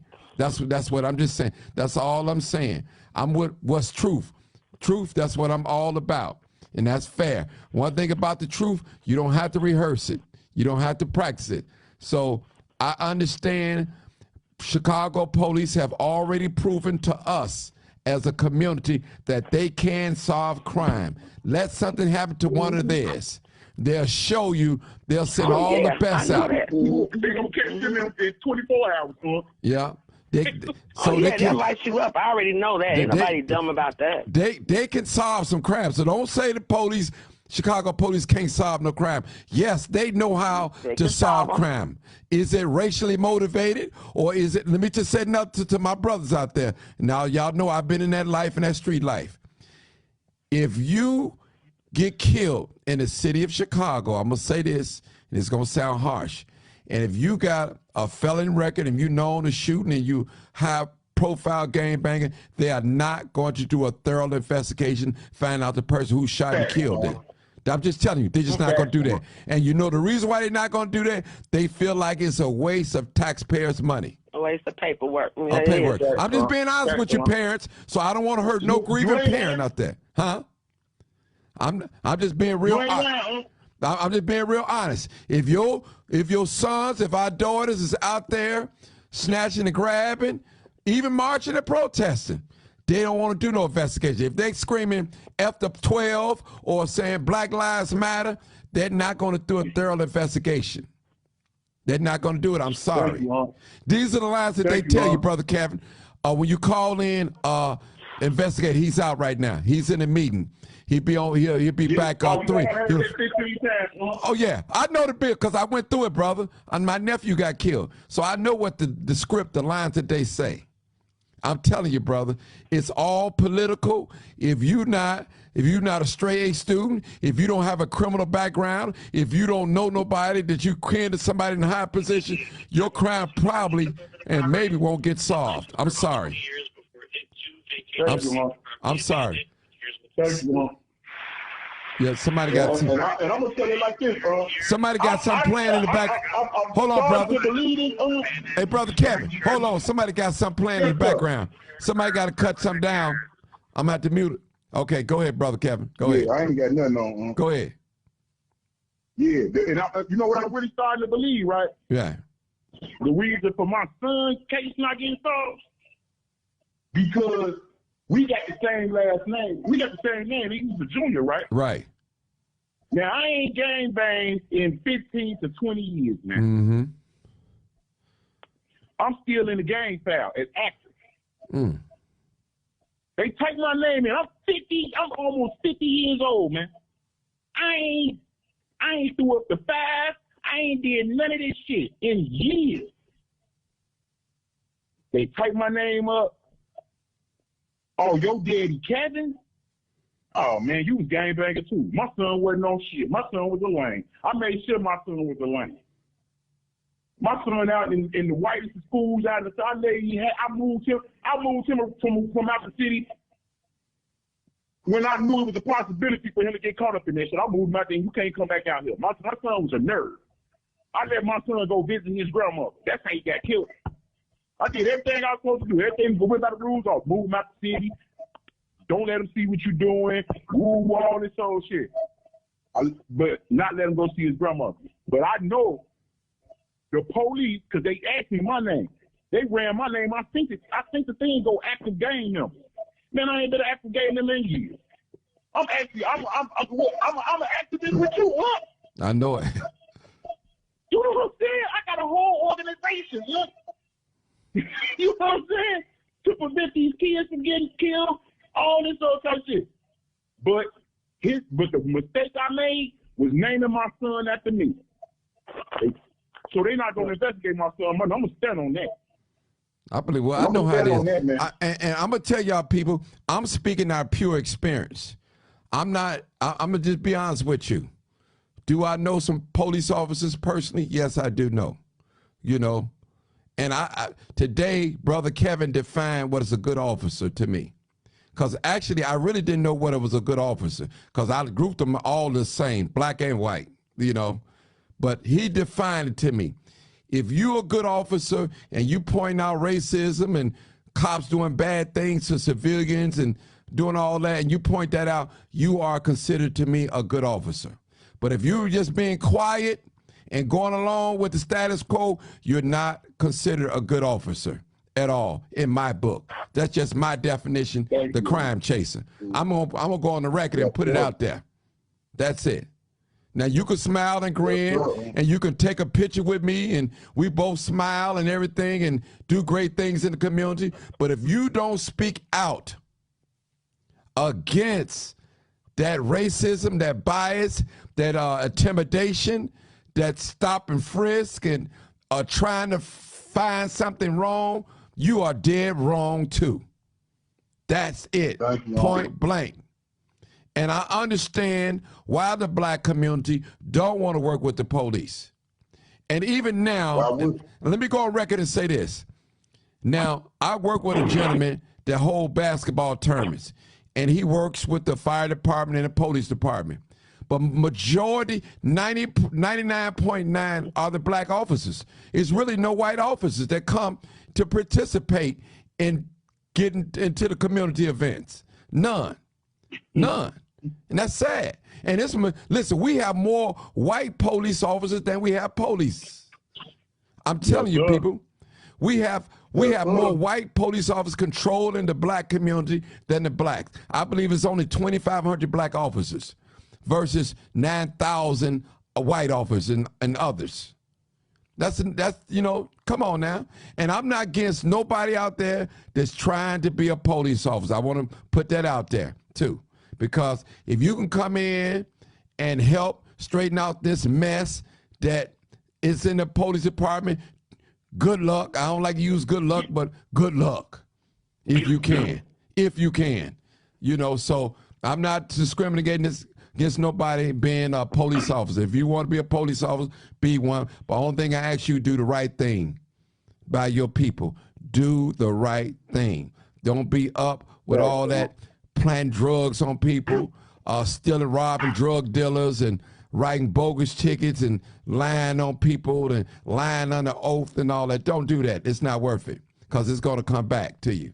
Trust me. And any Chicago police officer that's black that look like me, when you out of uniform, you just like me because they don't know who you are. Trust me. You, bro. They don't know who you are. You are just like me in civilian clothes. Don't wear your police uniform. Don't let none of that be seen and let them pull you over or stop you while you're walking. Then you'll see what we go through. And I'm quite sure a lot of you officers know I respect Chicago police officers. When you're wrong, I'm going to tell you. I got to come out loud against you. I got to tell the truth and shame the devil. All right, people, I'm going to get y'all to say the last word. I got one more caller coming on, but I want y'all to say something. Say something. Start with Dr. Sanders. I'm here. Did you the thing about it is that we've done all the talking, disagreeing, debating. At the end of the day, every one of us should get to know each other and come together and make that difference. Sure. And stand strong with each other. I'm no one's enemy here. I don't hate you all. I don't know you. You didn't kick my dog when I was little. But this is what we do. And it's a good conversation because we need to tell the truth. And I'm sorry that the young man's child was killed. I have 5 boys and 1 girl. And I pray every day. My oldest is 36 years old. And I pray that God protect their lives. They're going out and they're coming in. I have 8 grandchildren, and I pray for them every day. But at the end of the day, Martin, I challenge you to network all of us together. And when these criminal activities happen, step forward. It ain't about fame or fortune. It's about the love for your people. Because I'm a cancer survivor, breast cancer survivor, and I thank God for life, health, and strength. I don't get upset like that. But let's do it together. Let's show how it's to be done. And when the police, like you say, Martin, call a spade. Because at the end of the day, it takes all of us. Mm-hmm. It takes all of us. So we can debate on it online. We can debate on it on Facebook and Twitter and Instagram. But at the end of the day, when we come together, if you got a piece and I got a piece, let's all put the pieces together and do it consistently. Okay, next brother, sister, let the sister. Go ahead, Kevin. I'm gonna tell you like this, man. We need to control our own destination. We need to control our own narrative. We need to take control of our city ourselves. Waiting on these churches, waiting on these police, waiting on, I ain't mean to say nothing about the church, I'm sorry. Waiting on these politicians, waiting on these police to save us. Man, we gotta save ourselves, man. And we can't be scared, man. We can't be scared, man. We ain't like the 60s. See, I tell it all the time. The people in the 60s got way more heart than the people in the 2022. They was risking their kids' lives. They was risking their family lives. They was risking their life for the cause, man. Yes, See, sir. we ain't willing to risk that. You ain't willing to risk your house getting burnt up or you dying or nothing like that. See, I put my life on the line for this. I don't care. I don't lost everything. I can lose. Mm-hmm. So I'm fighting this with my life. I'm willing to die for this. Yes, we don't got enough people to do that. See, we ain't like the people in the 60s. They way harder than the people in the 2022. So they put it all on the line. Until we, as a people, do that, we're going to constantly be getting fucked by this system, man. That's all I got to say, man. Okay, young lady. I feel like it all starts with self-love and racial pride. Loving each other, learning who we are, putting that in our kids, even speaking with our co-workers or just our fellow neighbors about loving who we are, taking care of where we live at, taking care of ourselves mentally. Because the way we think is what projects out to the world. Your thinking is what controls you, and so we have to make better choices within ourselves. We can't be scared of each other either, because the other people, they don't like us, but we can't be scared of each other either. We can't be scared of these kids out here either. So it all goes to each one, teach one. That's my opinion on it. Thank you so much, brother. You're going to be my last one. Go ahead. Brother man, where you at? Did he hang up? I guess so.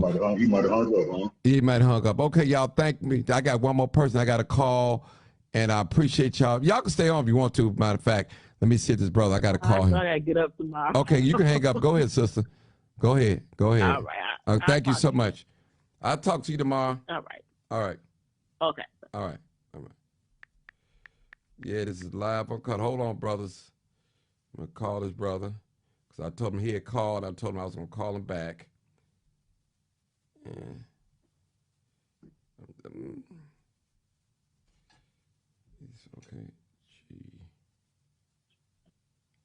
Okay. All right, people, we still live uncut, unedited. You already know what it is. The Crime Chaser, live, uncut, unedited. You already know what it is. The Crime Chaser, still live, uncut, unedited. All right, you ready, Brother George? Hello? Yeah, hold on, Brother George. This is Martin, the Crime Chaser. Hold on. All right, Mr. Blake Moore. Now, I'm going to tell you what we've been talking about. I don't know if you've been listening. We asked a question. We asked several questions. We had a little debate, too. The question we asked, do these crime prevention programs work? That's what we asked. That's one of the questions. So I want you to talk about that in your own words. You probably one of the Chicago's oldest activists out here that's on the ground, running, fighting, and screaming and hollering and making a difference. So the question is, do these violence prevention programs work? And the second question is, No. Let me answer one. Go ahead, bro. You come and ask me the other one. Yes, sir. How about that? Yes, sir. Okay, I got to stay focused. I'm on the line now. Yes. Talking to the crime chasers, one of was the most active young activism in the city of Chicago, Martin Johnson. Yes. Now, Martin Johnson is asking me, the elder, these present crime prevention programs, a crime prevention program. Can you hear me, Martin? Yes, loud and clear. We hear you loud and clear. Okay. Do they work? And I'm saying no. For the money that's been put in these programs trying to prevent violence and crime, they are just throwing money on top of money, and it's not working. To prevent crime, I think, is to invest in the family, invest in the homes, the mothers, the fathers, invest in the schools, and invest economic development in the community. Yes, that sir. will prevent crime. Now, all over the world, if you would go to Brazil and Rio, the rich people have all the money, and up in those little hills and everything they have, where the poor people live in the slum, they don't. That's where crime is created. It's equality. Even if you get a lot of poor people together and they never had contact with the rich people, where they would get along good. So social equity and economic development will prevent crime and teach pride in the home. The home to invest and to set black people free. That we have our own black communities, like Black Wall Street, our own business and everything. I don't think America is ready for a black, or Chicago is ready to have a black town controlled by blacks when it comes to economic development, when it comes to education, everything, music and art, all black. They're not ready for that. So we have to do that. So this federal government, we've been traumatized as a people by being enslaved in America by these other people who have enslaved us. So I'm going to cut it short, and I want you to respond to what I said, the cure for crime prevention. Well, I want to say this, brother Blakemore, George Blakemore, Elder Blakemore. Someone in my messages, they said they didn't hear no solutions. Well, they might not have been paying attention, because we have given a lot of solutions in this live so far. So I wanted to say that. Trust me. First of all, the number one thing, George, I agree with everything that you said. Now, what I don't believe in with some of these crime prevention programs, that they should stop. They should keep trying until they get it right. Any successful program or business didn't start off super great. They probably had some bumps and bruises and knocks upside the head before they came to be successful. So we know in everything there's an order. One plant, one water, God gives the increase. You cannot be two unless you one.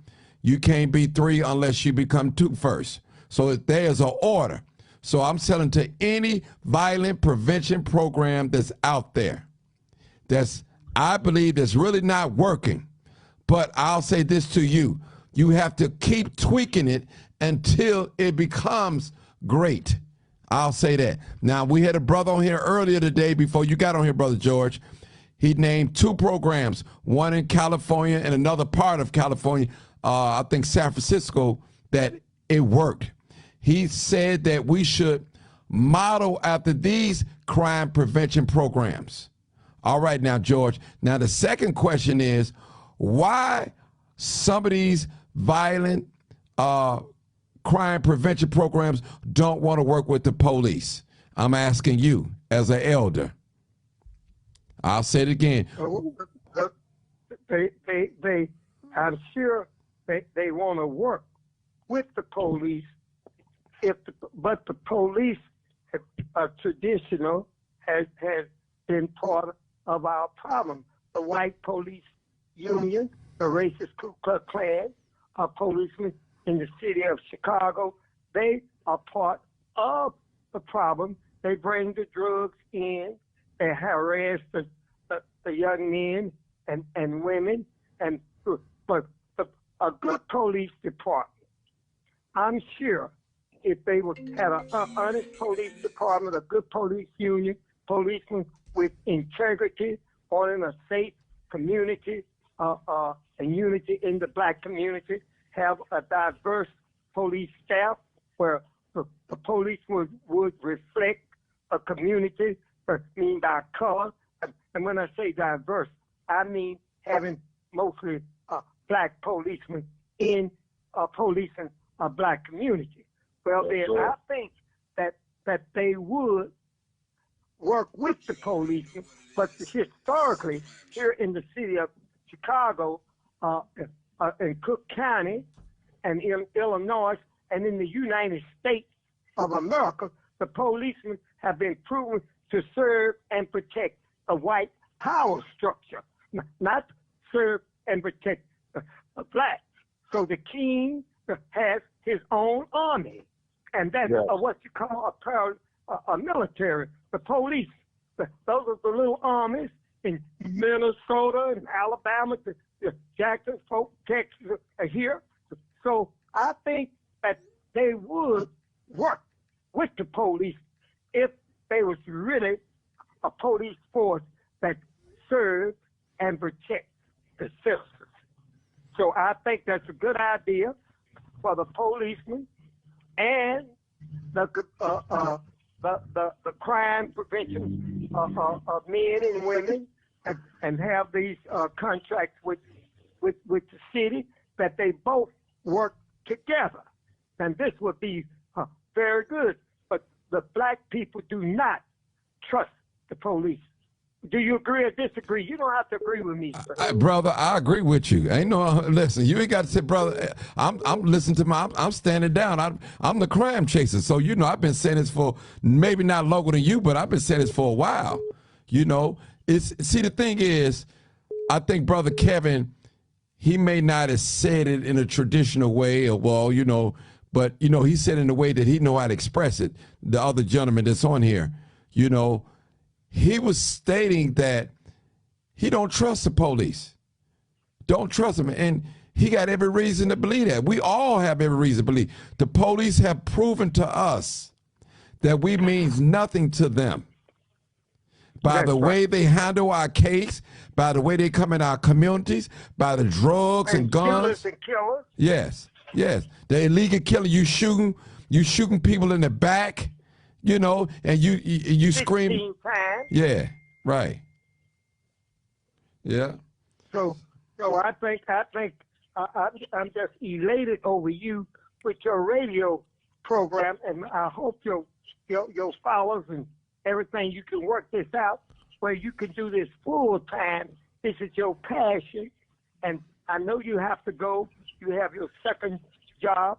But if God will give you the strength, the ancient gods of Africa or whoever, if we can get a little money up all together and invest in your radio station, that's what you should also go out to try to see if people can invest in your radio station, because we need a true black talk show.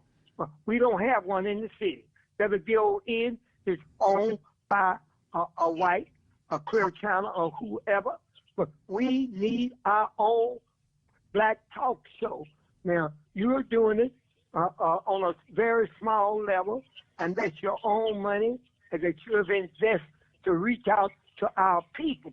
But if you could set up something, Mr. Martin Johnson, if you could set up something where people are sheriffs and get the legal, get the lawyers, and say, invest in your radio, your talk radio.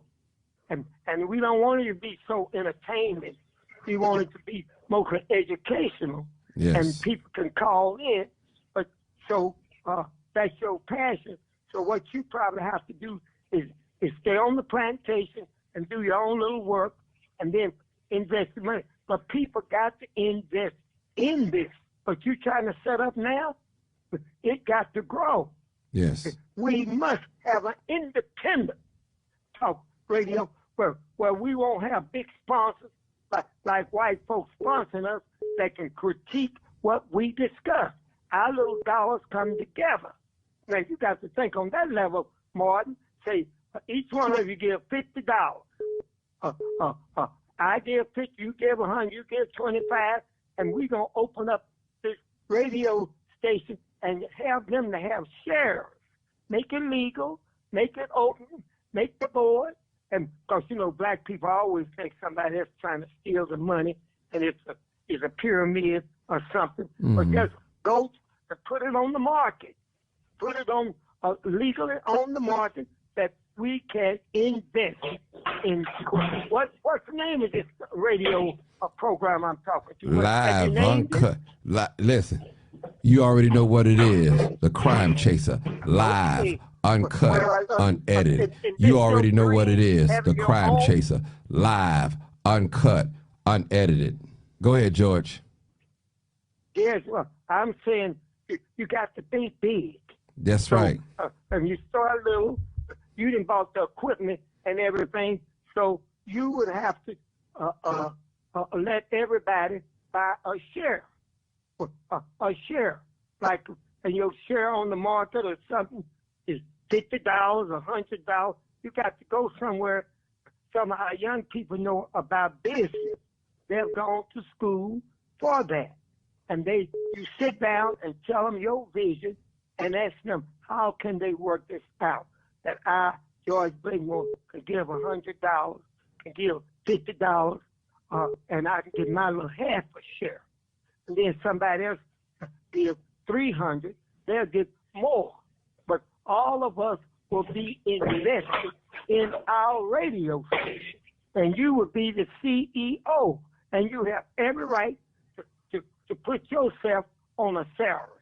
And then every year you have that board meeting, and we'll say, okay, if the shares went good, and the radio people are calling in, and we're doing this, and advertise now. Martin Johnson,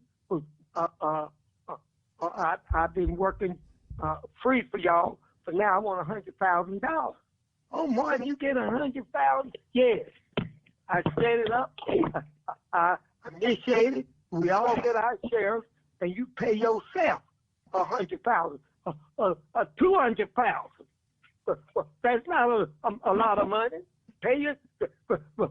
Freedom is not free. Pay you.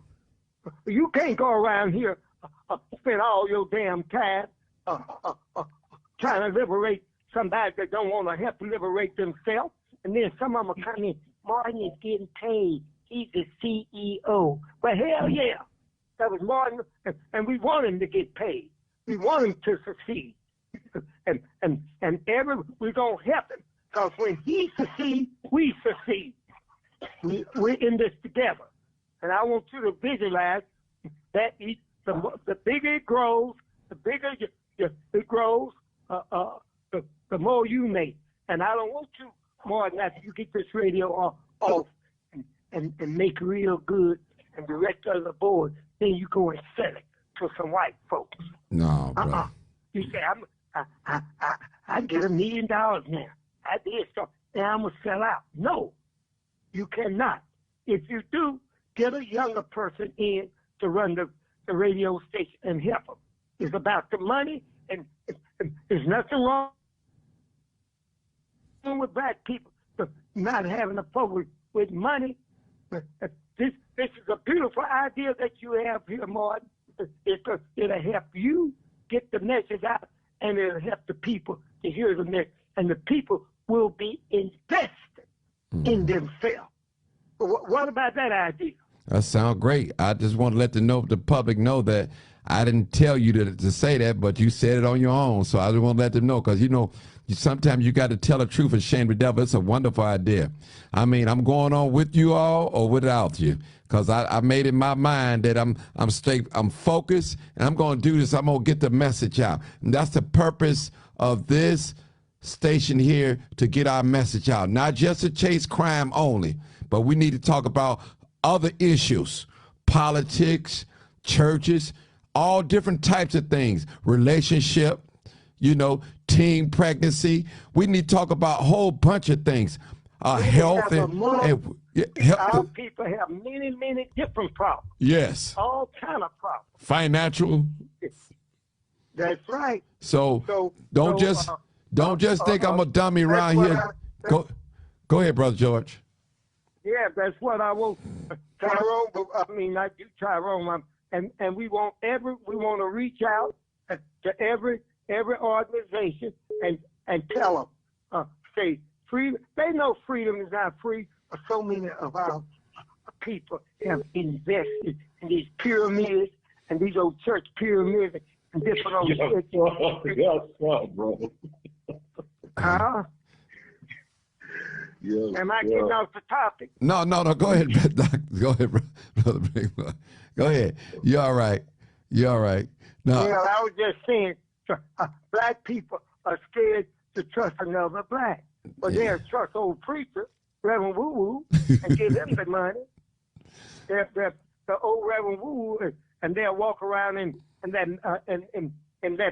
say we have what are these churches, man? Them great big old churches. Mega churches.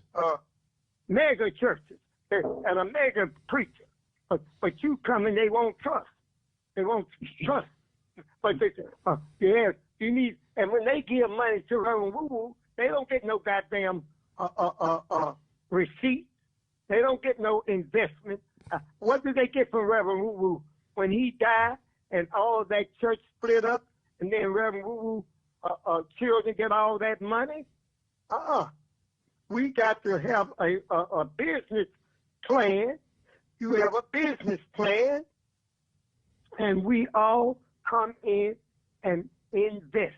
You might even let, what's that old thing, man, they say you can invest in crypto something. What do they call that? The Bitcoins and all that, cryptocurrency and all that stuff. Yeah, it might be crap, but it's not a fear. Well, you can have you give so much money because the way the U.S.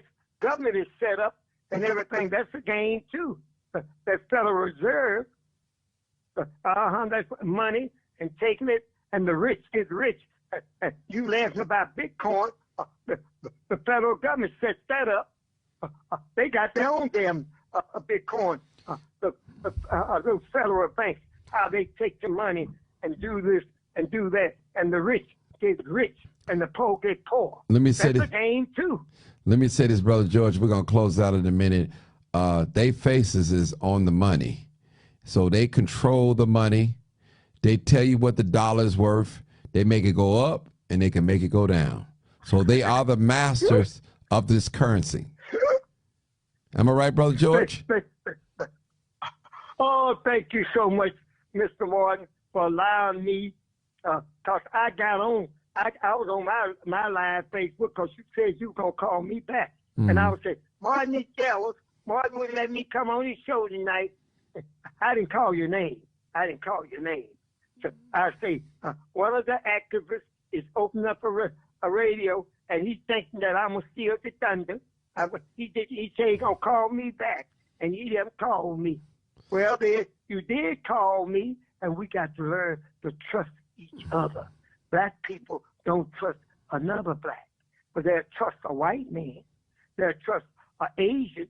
They'll trust other Arab. But we got to change our. That's the last thing I'm gonna say, because I might go back live on my own little going live. We got to learn to trust each other and to love each other, and love our nose, love our toes, and love our black booty hole. We have to get into us. Self-preservation is the first law of nature. May God bless you and your endeavor and your radio station that you and get your business plan. And I don't have no money, but who knows? I might give some of that money that I'm getting that SSI. I might take a few of those dollars and invest in you, and invest in our own self, That's right. Well, that's right. Well, We can do it. yeah. You can do it, Martin. You Let got me- the idea. You young enough. Just do it. God bless. Thank you so much. Thank you so much, Brother George. I want to thank all my guests for participating today in this discussion. As usual, we always go off topic, but we always get back on topic. So I just want to thank George Blakemore, my brother Kevin, Dr. Sanders, Vince, the other brother, I believe he's from here too as well, and the sister. I mean, it was a wonderful discussion. We're not always going to disagree, agree with each other, but at the same time, we ought to respect one another's opinion. And like Dr. Sanders said, if we can come together and put each our pieces together, maybe we can make a whole pie and get a system going that works for us. It's for us and by us. We have proven that we are the great builders of the pyramid. We are the great ones that started this civilization. It all started back in Africa, in the continent of Africa. So we know we can do it, but we just have been possessed.